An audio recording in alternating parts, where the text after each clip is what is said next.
नमस्कार, मैं हूं उषा कश्यप और आप देख रहे हैं हिंदुस्तान समाचार का digital platform HS news. Nirbhaya से जुड़ी हर खबर मैं आपके साथ साझा करती हूं। अब इस केस में दोषियों के पास जो जिंदगी है दोषियों की, वो चंद दिनों की नहीं चंद घंटों की बची है।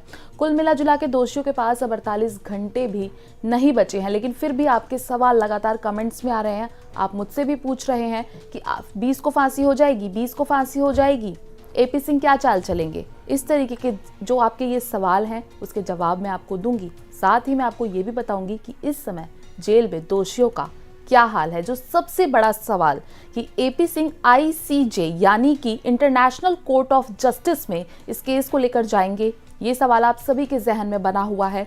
आप सोच रहे हैं कि इंटरनेशनल कोर्ट ऑफ जस्टिस जाने से क्या फांसी रुक जाएगी। सबसे पहले मैं आपको ये बता देती हूँ, इंटरनेशनल कोर्ट ऑफ जस्टिस तभी जाया जाता है जब मामला दो देशों के बीच होता है और ये भारत का आंतरिक मामला है। इसमें इंटरनेशनल कोर्ट ऑफ जस्टिस दखल नहीं दे सकता। दूसरा बड़ा सवाल, अक्षय की जो वाइफ है उसने कल तलाक की अर्जी दी। क्या तलाक की अर्जी दे देने से फांसी टल जाएगी? जी नहीं, फांसी नहीं टलेगी।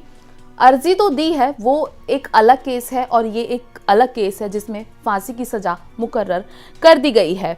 अब मैं बताती हूँ आपको जेल में दोषियों का क्या हाल है। सबसे पहली बात, आखिरी मुलाकात, मरने से पहले जो आखिरी मुलाकात होती है वो 3 दोषियों की हो चुकी है। एक दोषी अक्षय की मुलाकात अभी नहीं हुई है। अक्षय ने ख्वाहिश जाहिर नहीं की है, उसने अपनी अंतिम इच्छा नहीं बताई है। जो बाकी 3 जो कैदी हैं, इन तीनों की अपने परिवार वालों से मुलाकात हो चुकी है। कल शाम में इन तीनों की मुलाकात हुई। अब सवाल ये कि क्या अक्षय अपने परिवार वालों से मुलाकात करना चाहे अब तो क्या कर सकता है? जी हाँ, अगर अक्षय अपने परिवार वालों से मुलाकात करना चाहता है तो वो कर सकता है, लेकिन कल शाम से पहले, कल शाम के बाद मुलाकात का कोई मतलब नहीं रहता, क्योंकि अगले दिन सुबह 5:30 बजे इन दोषियों को फांसी होनी है। इनकी जिंदगी में मुश्किल से 48 घंटे भी नहीं बचे हैं। 20 मार्च सुबह 5:30 बजे फांसी हो जाएगी। अब फांसी का थोड़ा सा मैं आपको प्रोसेस बता देती हूँ, क्योंकि कल भी फांसी का ट्रायल हुआ कोर्ट में, माफ कीजिएगा, कल भी फांसी का ट्रायल हुआ तिहाड़ जेल में और आज भी फांसी का ट्रायल होगा तिहाड़ जेल में। तो ट्रायल कैसा होता है फांसी का, सबसे पहले मैं आपको बताती हूँ। जो कैदी होता है जिसको फांसी देनी होती है, उसका जितना वजन है उसको तोल लिया जाता है, उसके गले का जो साइज है उसका आकार ले लिया जाता है और मनोला रोप करके एक रस्सी है जो सिर्फ बिहार में बनाई जाती है, वहां से उस रस्सी को मंगाया जाता है। उसी रस्सी से दोषियों को फांसी दी जाती है। पूरे भारत में वो रस्सी सिर्फ एक जगह मिलती है, बिहार के बक्सर जेल में। दूसरी बात मैं आपको ये बताना चाहूंगी कि जो फांसी का ट्रायल वो क्या होता है। कई दफा क्या होता है, जब हम फांसी दे रहे होते हैं दोषी को तो रस्सी टूट जाती है, तो उसी के, जिस व्यक्ति को फांसी हो रही है उसी के आकार का सैंड बैग पहले फांसी पर लटकाया जाता है, जिससे अंदाजा हो जाता है कि जो फांसी का फंदा है वो टूट जाएगा या नहीं। तो वो जो ट्रायल है वो कल भी हो चुका है, वो ट्रायल तिहाड़ में आज भी होगा। जानकारी के लिए एक बात और बता दूं, पवन जल्लाद जो कि फांसी देते हैं वो तिहाड़ जेल में पहुंच चुके हैं। कल वो पहुंचे थे तिहाड़ जेल में। थोड़ी सी जानकारी और फांसी के बारे में, पहले जो मुजरिम होते हैं इनको अलग अलग सेल में रखा जाता है आम कैदियों के साथ, लेकिन जैसे ही डेथ वारंट आता है वैसे ही इन्हें अलग अलग सेल में रख दिया जाता है और फांसी से 2 दिन पहले इन्हें डेथ सेल में रखा जाता है। इनके ऊपर कड़ी निगरानी रखी जाती है। वैसे तो सीसीटीवी के जरिए इन पर हमेशा ही निगरानी रखी जाती है, लेकिन जब फांसी की सजा किसी को भी होती है तो उन पर कड़ी निगरानी कौन रखता है? तमिलनाडु पुलिस। जी हाँ, तमिलनाडु पुलिस कैदियों पर एकदम सटीक निगरानी रखती है और एक पुलिस एक कैदी पर निगरानी रखती है और वो भी सिर्फ 2 घंटे के लिए, महज 2 घंटे के लिए एक पुलिस पूरे दिन में 2 घंटे के लिए नहीं, एक पुलिस 2 घंटे के लिए निगरानी रखती है। 4 दोषी हैं, चारों पर अलग अलग इस समय तमिलनाडु पुलिस निगरानी रख रही है। ये सूत्रों के हवालों से मैं आपको खबर बता रही हूँ। अब उनका हाल बताती हूँ कि उनका हाल जेल में कैसा है। होली तक तो सब ठीक था, उन्हें लग रहा था फिर से ये जो वारंट है वो कैंसिल हो जाएगा, एक और आएगा, तारीख पे तारीख का खेल, तारीख पे तारीख का सिलसिला यूं ही चलता रहेगा। लेकिन अब ऐसा मुझे तो इस केस में नहीं दिख रहा है। फांसी का रास्ता अभी तक बिल्कुल साफ है। तो फिर से मैं फांसी वाले मुद्दे पर लौटूंगी कि जब इनकी निगरानी तमिल पुलिस करती है तो इनका जो हाल है उस समय क्या होता है, आखिर क्या क्या होता है। इनको पजामे में नाड़ा भी पहनने नहीं दिया जाता, वो सिर्फ इसलिए ताकि ये डर से खुद को फांसी ना लगा ले, खुद को नुकसान ना पहुंचा दे। और जब ये डेथ सेल में रहते हैं, जैसे कि अब कुछ ही घंटे बचे हैं फांसी में, मुश्किल से 48 घंटे बचे हैं, तो इनके जो जेल जिस जेल में लोग रहते हैं वहाँ पर क्या क्या होता है। वहाँ पे एक पानी के पीने का बर्तन होगा, और पानी पीने का बर्तन होगा, बिस्तर होगा, और वहाँ पे कोई दूसरी जैसे नोकीली चीज़ है जिससे ये खुद को नुकसान पहुँचा सके, कोई रॉड, कोई नोकीली चीज़, कोई बल्ला वगैरह, इस तरीके की चीज़ें बिल्कुल नहीं होती। खैर जो बैट वगैरह है तो वैसे भी जेल में नहीं होगा, लेकिन जो नोकीली चीज़ें हैं वो भी नहीं होती, जिससे कई दफ़ा क्या होता है कि इंसान खुद इतना परेशान हो जाता है वो आत्महत्या कर लेता है, जैसा कि राम सिंह ने इसी केस में किया। तो इसी वजह से नाड़ा तक पजामे में नहीं पहनने दिया जाता। दूसरी बात आपको बताती हूँ, जो तमिलनाडु पुलिस है वो एकदम कैदी को लगातार 2 घंटे घूरती है, इधर नहीं उधर नहीं, बिल्कुल सटीक, ताकि कैदी कोई हरकत ना कर ले। अब हाल जानते हैं निर्भया के दोषियों का। होली तक सब ठीक था, इन्हें भी लग रहा था कि ये बच जाएंगे, लेकिन अब ऐसा नहीं है।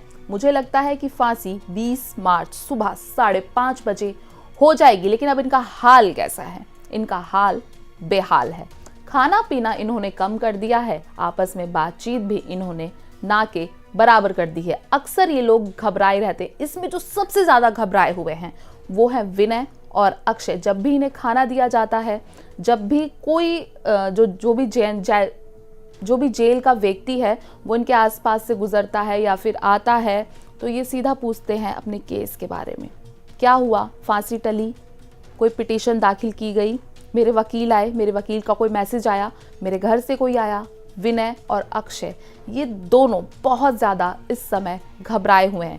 होली से पहले तो इन्हें लग रहा था कि फांसी टल जाएगी, लेकिन अब ऐसा नहीं है। फांसी टलना ज़रा मुश्किल है। दोषियों के चेहरे के हाव भाव भी बदले नजर आ रहे हैं। कुछ ने तो खाना कम कर दिया है, और कुछ जो इनमें हैं उन्होंने कुछ मतलब होली से पहले नहीं, होली के बाद ये खाना भी स्किप कर रहे हैं, खाना भी ठीक तरीके से नहीं खा रहे हैं। वो कहते हैं ना कि जो इंसान मरने वाला होता है वो जीने की हर मुमकिन कोशिश करता है, तो वही इस केस में भी दोषियों का हाल है। हर मुमकिन कोशिश इस केस में लगातार जो दोषी हैं उनके वकील हैं वो कर रहे हैं, लेकिन सूत्रों के हवालों से खबर कि जो इनके चेहरे पर जो फांसी की दहशत है वो साफ दिखाई दे रही है। फांसी की घड़ी अब नजदीक है। विनय, अक्षय सबसे ज्यादा घबराए हैं। फिर वही सवाल, क्या 20 मार्च की फांसी टाली जा सकती है? मुझे मुश्किल ही लग रहा है। और जो सुबह 5:30 बजे फांसी दी जाएगी 20 मार्च को, क्या होगा उस दिन? सबके मन में यही सवाल, जवाब मेरे पास। 4 बजे, लगभग 4 बजे इन्हें उठा दिया जाएगा, इन्हें नहला धुला दिया जाएगा, इन्हें एक नया कपड़ा दिया जाएगा पहनने के लिए। उसके बाद इनसे चाय पूछी जाएगी, और सिर्फ इनसे चाय ही पूछी जाएगी, खाना नहीं। और फिर इनको डेथ सेल, जो कि बैरक नंबर 3 के पास है, तिहाड़ जेल में बैरक नंबर 3 जो सबसे ज्यादा खतरनाक जेल है, उसके पास ही डेथ सेल है, वहां पर इनको फांसी दी जाएगी। 4 लोग हैं, और ऐसा पहली बार हो रहा है कि तिहाड़ जेल में किसी 4 लोगों को एक साथ फांसी दी जाएगी। ऐसा पहली बार हो रहा है। कैसे दी जाएगी फांसी वो भी मैं आपको बताती हूँ। 2 तख्ते फांसी के तैयार किए गए हैं, 10 फीट के 2 तख्ते फांसी के तैयार किए गए हैं, एक इस साइड और एक इस साइड। 2 को एक साइड लटकाया जाएगा और 2 को एक साइड लटकाया जाएगा। लीवर भी 2 बनाए गए हैं, लेकिन फांसी चारों को एक साथ ही होगी, चारों को एक साथ ही लटकाया जाएगा, क्योंकि जो डेथ वारंट जारी हुआ है उसमें समय है सुबह 5:30 बजे। आप यकीन मानिए 5:30 को आप 5:32 भी नहीं कर सकते, क्योंकि जो इनकी बॉडी होगी उसका पोस्टमार्टम भी होगा, और जो पोस्टमार्टम होगा तो उसमें जाहिर सी बात है कि टाइमिंग भी आएगी। अगर टाइम इधर उधर हुआ तो जेल प्रशासन से भी सवाल पूछा जाएगा। एक बात और बताते चलती हूँ आपको कि उस समय वहाँ पे कौन कौन मौजूद होगा। देखिए, पवन जल्लाद जो हैं जिन्हें फांसी देनी है वो तो तिहाड़ जेल में पहुंच चुके हैं। उस समय वहाँ पे डॉक्टर होंगे, 10 कांस्टेबल होंगे और पुलिस वाले होंगे। बहुत ही कम लोग वहाँ पर उस समय होंगे। जल्लाद होंगे जो लीवर खींचेंगे। जब फांसी दे दी जाएगी उसके आधे घंटे बाद जो डॉक्टर है वो पुष्टि करेगा क्या ये मरे या फिर नहीं, क्या इन्होंने दुनिया को अलविदा कहा या नहीं। जब डॉक्टर ये कह देंगे कि हाँ अब ये इस दुनिया में नहीं रहे, फिर जेल में सारा काम जैसा चलता है वैसा ही चलेगा। लेकिन जब तक इन्हें फांसी नहीं हो जाती उस दिन, तब तक जेल का सारा काम बंद हो जाएगा, पूरी जेल में सन्नाटा रहेगा। जब इनको फांसी हो जाएगी उसके बाद जेल का काम फिर से वैसा ही होगा। इनके हाव भाव बिल्कुल बदल चुके हैं। इनको पता है कि मौत अब दरवाजे पर खड़ी है और कभी भी अंदर दस्तक दे सकती है। अपनी आखिरी सांसें आप समझ लीजिए, अब ये दोषी अपनी आखिरी सांसें ले रहे हैं और सही मायने में 20 मार्च सुबह 5:30 बजे निर्भया को असली श्रद्धांजलि मिलेगी। इस खबर में इतना ही।